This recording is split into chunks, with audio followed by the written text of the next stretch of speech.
Salut l'équipe. Alors aujourd'hui on va installer Debian 13 serveur comme pro, toujours dans notre environnement VirtualBox. L'objectif euh, est de préparer le terrain pour une installation future qui sera soit Zabbix pour la supervision ou bien GLPI pour l'outil de ticketing. D'accord? Et quand je dis comme un pro, je parle surtout de la structure disque parce que les serveurs de production ou les serveurs de supervision par exemple, ils ont tendance à grossir principalement au niveau de la base, d'accord?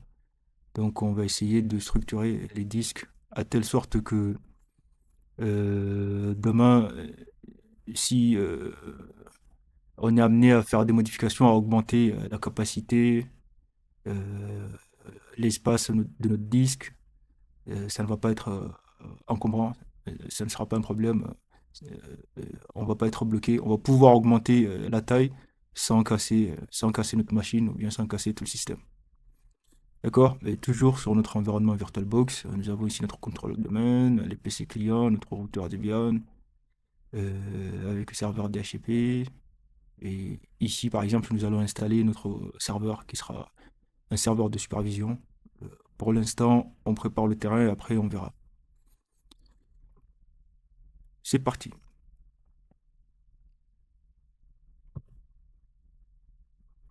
Alors on va retourner dans notre environnement VirtualBox. On va créer notre nouvelle machine qu'on va appeler SRV. SRV tout court. Ça sera Unix, ça sera Debian. Alors ici, 4 Go de RAM, de CPU, on active le FI. Pour le disque, nous nous arrêtons à 70 Go par exemple. Fait finish. Très important ici, on va aller choisir le réseau interne. Fait OK. Le réseau interne dans lequel se trouve notre contrôleur domaine et notre routeur Debian qui fait le relais entre le réseau interne et le réseau externe, c'est-à-dire vers Internet. D'accord? On va aller charger notre disque. Notre Debian 13 se trouve là, ici. Ouvrir.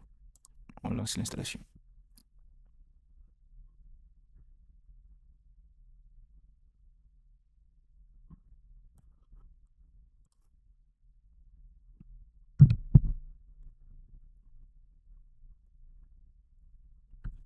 On va choisir la langue.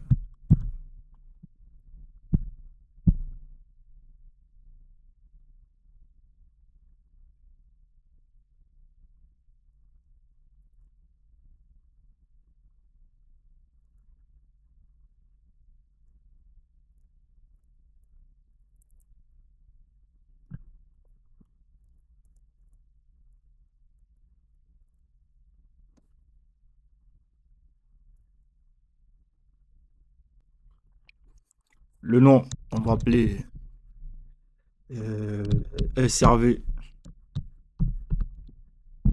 Zabix par exemple. Domaine, entrée. Route. Alors pareil, je le répéterai jamais assez. Ici, on met rien pour désactiver le compte route et faire en sorte que euh, pour lancer des tâches en super utilisateur, nous allons nous connecter avec le compte utilisateur et utiliser la commande sudo. Mais ici, lorsqu'on ne met rien, en ce qui concerne le compte route, Debian va désactiver automatiquement le compte route. C'est-à-dire, on ne pourra pas, le compte route sera désactivé automatiquement. On ne passera que par le compte utilisateur plus sudo pour exécuter des tâches ou des commandes en super utilisateur, en administration. On n'a rien, confirmation, rien. Non complet sera DEM2, pareil, mot de passe. On a un mot de passe sérieux, même un labo, même mot de passe sérieux. Je continue.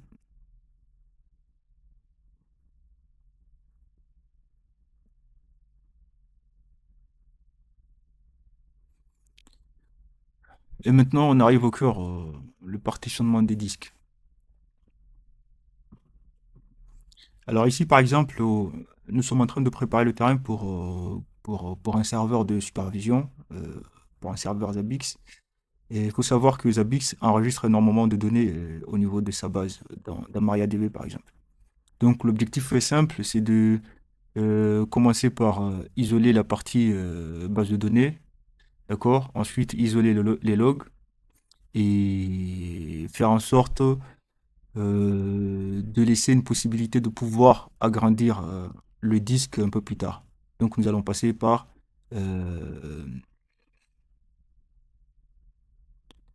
nous allons utiliser la technologie LVM.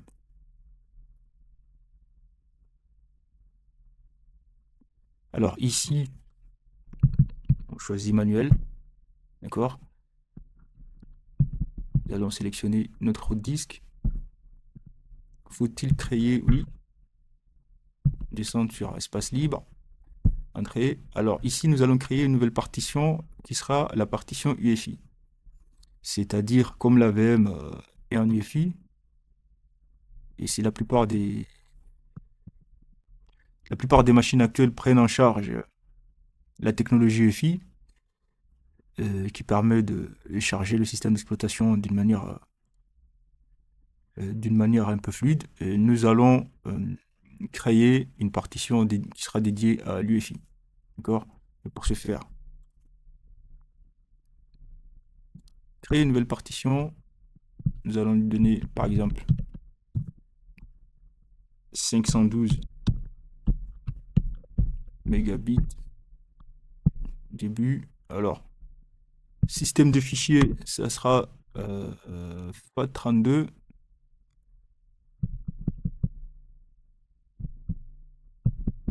Partition système EFI.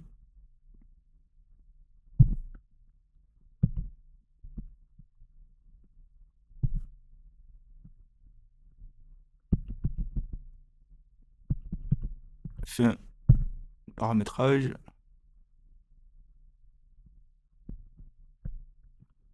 Ensuite, l'espace.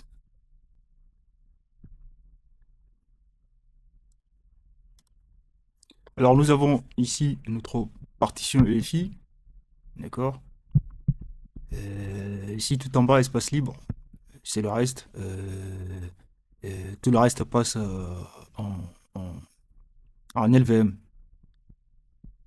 C'est-à-dire en volume logique. D'accord? On fait entrer. Nous allons faire créer une nouvelle partition. Nous allons faire entrer, continuer par exemple. On va revenir en arrière. J'ai fait une erreur. Je devais passer, configurer le gestionnaire de volume logique. Écrire les modifications sur les disques LVM. Je fais OK. Ici, on va créer un groupe de volume à l'intérieur duquel se trouveront nos volumes logiques. On va l'appeler GV serveur par exemple. Fait entrer. Nous allons sélectionner SDA2. Nous avons à peu près 63 Go. On descend en bas avec la touche espace. On sélectionne la touche entrée pour continuer. Écrire les modifications, on fait oui. Ensuite, ici, nous allons commencer à créer nos volumes logiques. On va sélectionner créer un volume logique. On sélectionne notre groupe de volumes. Et ici, on va commencer par notre volume logique qui sera dédié à notre système d'exploitation, à l'OS. VL, par exemple, OS. D'accord, on fait entrer. Alors l'OS, ce sera 15 Go par exemple.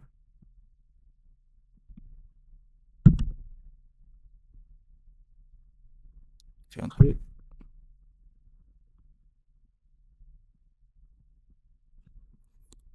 Afficher les détails de la config pour voir ce qu'il y a. Alors nous avons ici notre groupe de volume.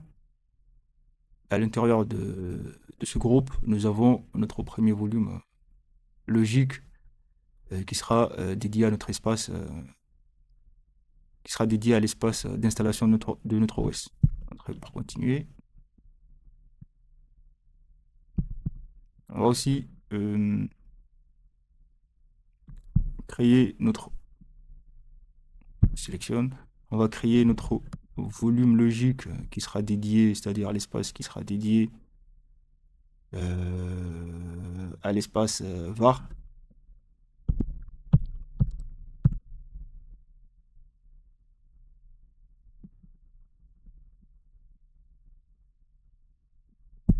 D'accord. Nous allons lui donner 6 Go de RAM, par exemple.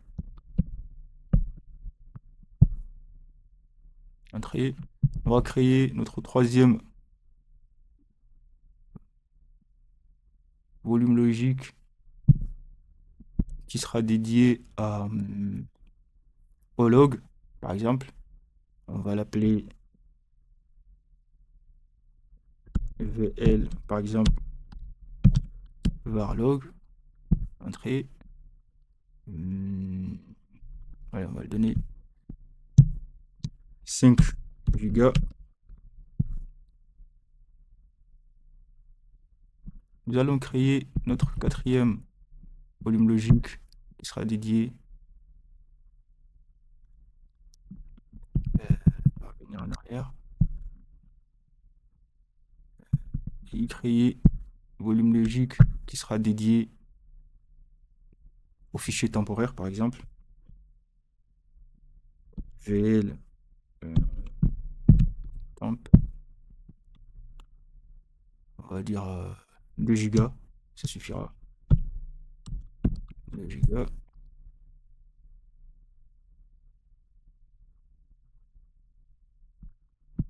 Nous allons créer notre cinquième volume logique qui sera dédié à la partie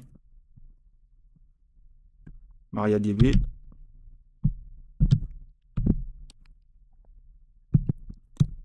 Volume logique, base de données, MariaDB.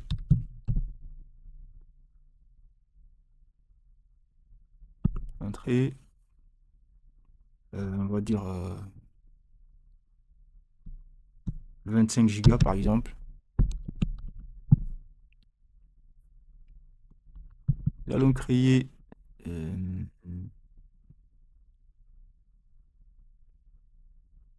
notre volume logique pour la partie swap.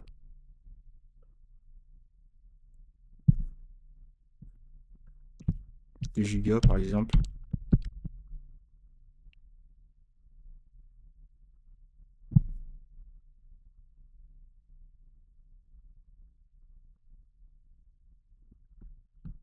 On va aller afficher le détail. Nous avons ici nos volumes logiques, d'accord? MariaDB, OS, swap, temporaire, var, varlog. On peut continuer. Vous avez remarqué que j'ai laissé un espace. Je l'ai pas créé, enfin, j'ai pas créé de volume. On va garder cet espace au cas où il faudra augmenter la taille d'un de ces volumes, varlog par exemple, ou var MariaDB pour la base de données.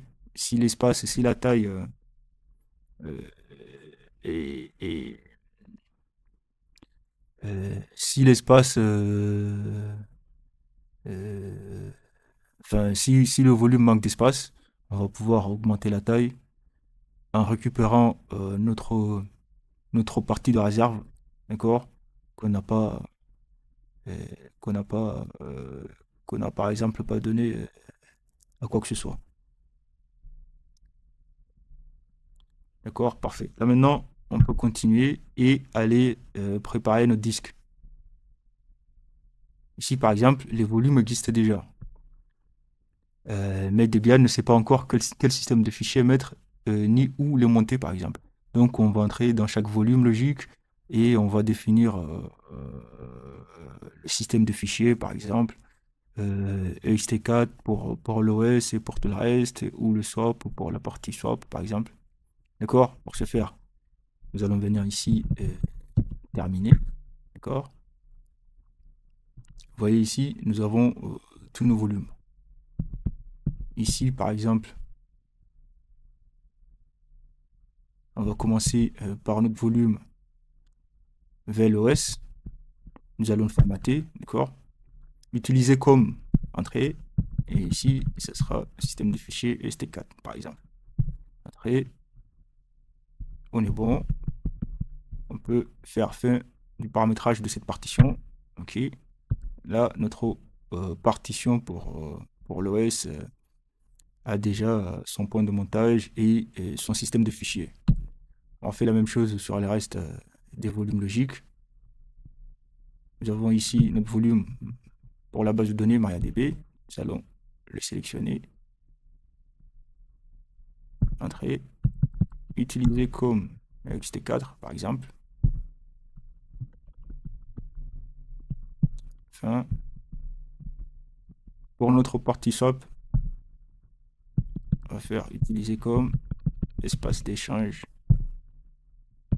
Fin de paramétrage. D'accord. Et le reste en ext4 par exemple.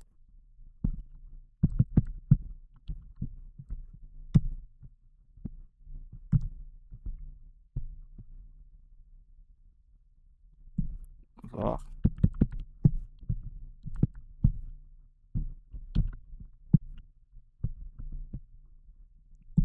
Pour les logs.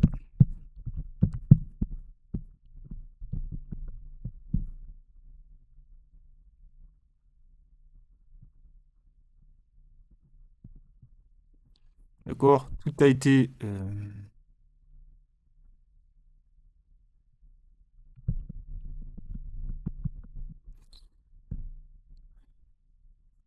bien monté, bien formaté. Nous allons terminer le partitionnement et appliquer les changements.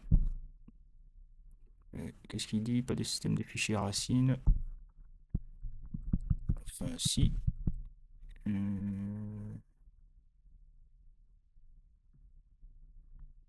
Pour le reste. Alors, point de montage, il avait raison. C'est ici. Racine. Ok. Alors, on va reprendre pour tout le reste. Est-ce qu'on a dû oublier quelque chose? MariaDB, par exemple, ici, on revient. Point de montage. Ça sera. On va l'appeler var library MariaDB. On va faire autre choix ici. Var library MySQL, par exemple. On est bon. Ok. Nous allons descendre ça, on est bon. PMP, c'est simple. Point de montage, et là, fichier temporaire. Fin du paramétrage. Var.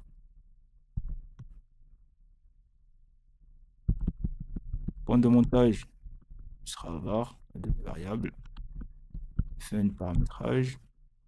Et aussi, pour les logs, il sera var log. Alors, autre choix sera var log. On est bon.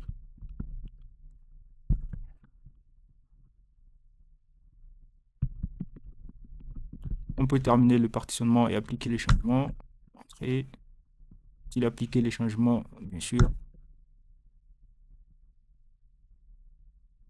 Et l'installation démarre. Faut-il analyser d'autres supports? Non. France. Entrée.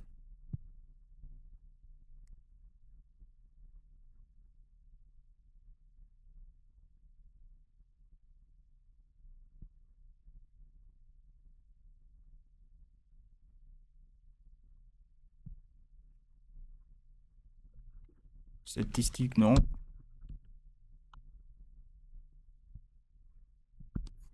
Alors ici, on n'a pas besoin d'un environnement de bureau. D'accord. Nous allons désactiver avec la touche espace. Ici, nous allons activer le serveur SSH et laisser activer utilitaire usuel du système. D'accord. On fait entrer.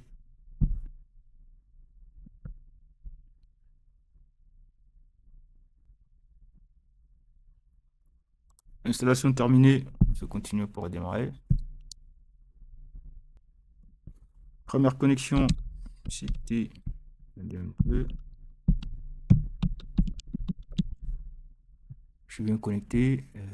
Première commande, nous allons vérifier que le disque est conforme, d'accord. La commande ls log f. Nous avons ici notre groupe de volume avec nos volumes que nous avons créés, d'accord. Et ici la taille, le pourcentage de l'espace utilisé et les points de montage, etc., etc. D'accord. Avec la commande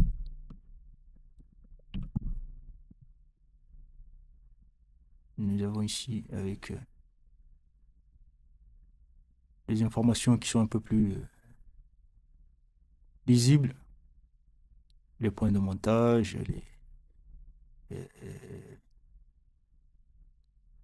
l'espace utilisé, disponibilité de disque, la taille totale, etc., etc. D'accord. Ensuite, tout de suite, on va mettre à jour.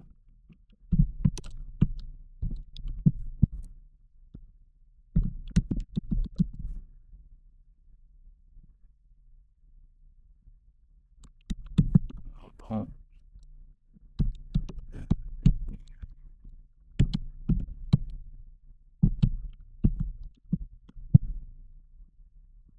Voilà, bon, nous allons redémarrer.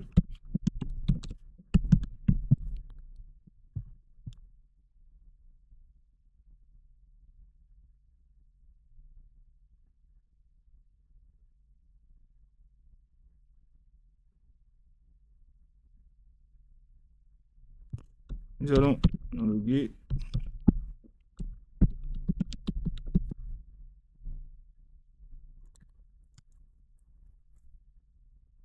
Ensuite, avant de faire quoi que ce soit, nous allons installer les outils pour administrer et dépanner, sachant que on a déjà installé le serveur SSH.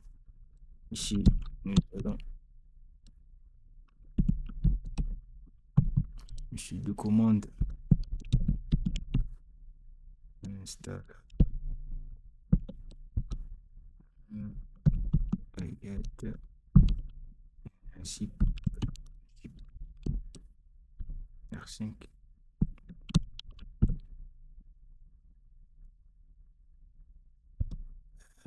tools stop.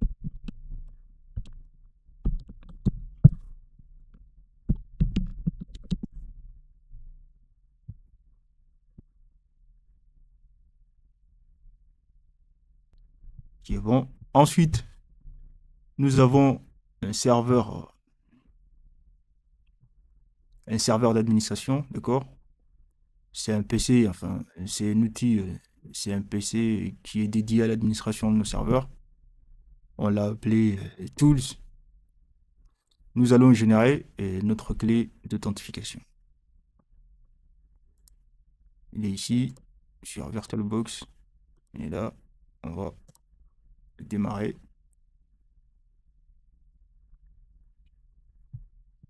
Alors, une chose très très importante qu'on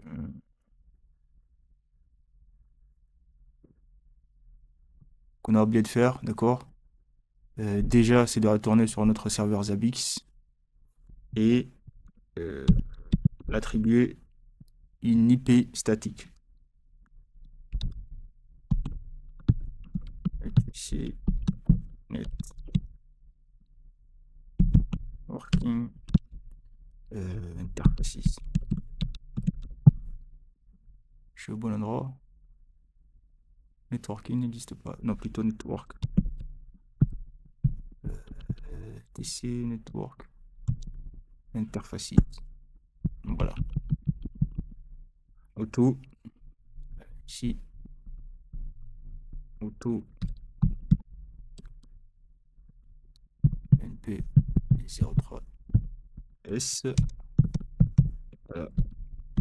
Statique. Adresse 82 68 100.15 par exemple. Gateway, c'était quelle adresse? On va retourner ici voir notre plan architectural, c'est le 100 254. Gateway 192 168 254. Alors ici on va mettre la 24. D'accord. DNS name sert vers notre contrôleur de domaine 25. On va mettre aussi IP public. On va enregistrer, quitter. Nous allons redémarrer notre service réseau.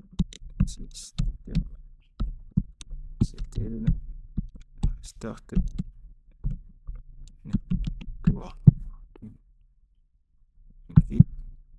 On va faire IP. Là on est bon.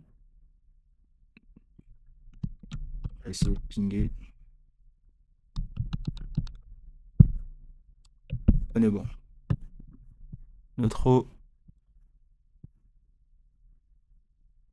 Notre serveur Zabbix répond à l'adresse 192.168.115. D'accord. Nous allons nous connecter à notre machine d'administration. C'est LD3.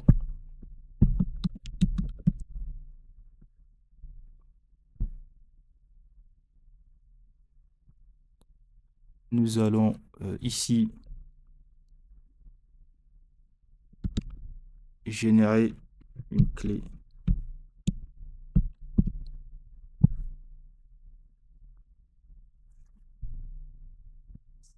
Là, qui va le sauvegarder par défaut, mais entrer, on met rien. C'est écrit, password, on met rien. Rien. Là, on est bon. Alors, on peut, là, alors de retour ici, après avoir généré notre clé d'authentification, nous allons copier vers notre serveur, d'accord? C'était ADM2, c'est ça, ADM2, 192, 168.1.15, on fait entrer. Mot de passe, notre serveur ADM2.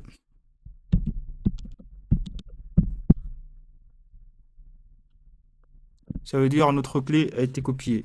Ce qu'il faut faire tout de suite, nous allons diriger vers notre serveur Zabbix. Nous allons configurer la partie sécurité de notre service SSH, d'accord? Nous allons trouver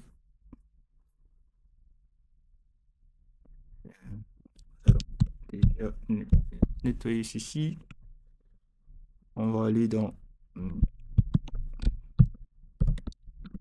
etc ssh sshd config. Non, c'est pas là, non, c'est plutôt non, non. Ce que nous allons faire ici, nous allons désactiver l'authentification par mot de passe. Permit euh, permit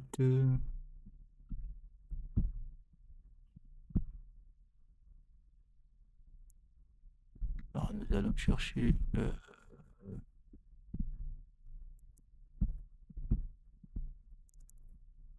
public key authentication. Nous allons mettre yes en décommentant la ligne. D'accord. Password authentication no. Password authentication, allez, c'est no.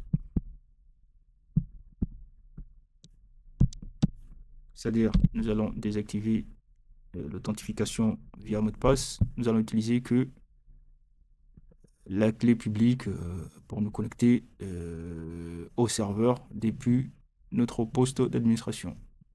Menu, on fait enregistrer, quitter.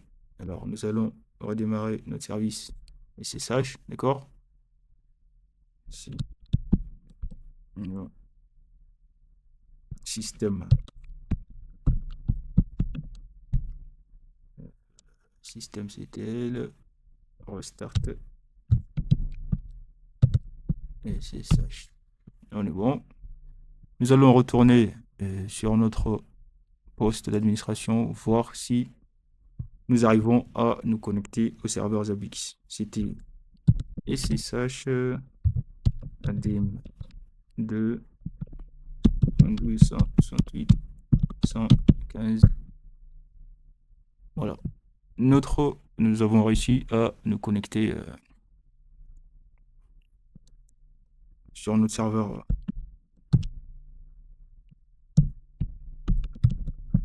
Voilà, sur notre serveur Zabbix. Quitter. Alors nous allons passer sur nous allons automatiser l'installation des mises à jour de sécurité, d'accord, et ainsi que les correctifs, c'est-à-dire les mises à jour de correction, sans pour autant installer toutes les mises à jour ou bien mettre à jour ou bien monter en version, etc. D'accord. Pour ce faire, nous allons activer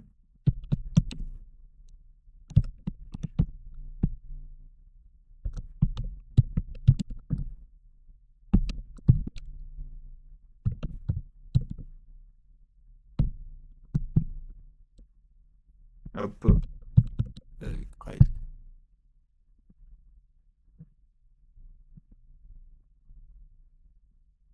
Ok, ensuite nous allons installer et le package.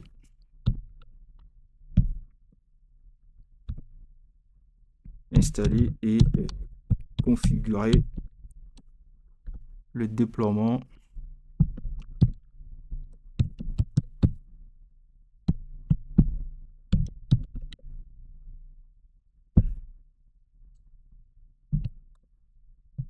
yes automatically. Yes, là on est bon, d'accord. Prochainement nous allons déployer notre serveur Zabbix. Enfin, nous allons installer et configurer Zabbix pour la supervision de notre infra. Supervision des serveurs, des équipements réseau, par exemple, etc. etc. Voilà l'équipe, Debian 13 installé comme un pro, prêt à accueillir Zabbix et MariaDB, hein, avec des disques LVM scalables, des partitions isolées, OS, partition pour l'OS isolé, pour la base de données isolée, pour les logs isolés. On a sécurisé SSH. On a automatisé l'installation des mises à jour à haute sécurité et des mises à jour importantes. D'accord. Prochainement, nous allons déployer la partie Zabbix pour superviser notre infra. Voilà. N'oubliez pas de liker, de vous abonner, de partager et à plus tard. Ciao.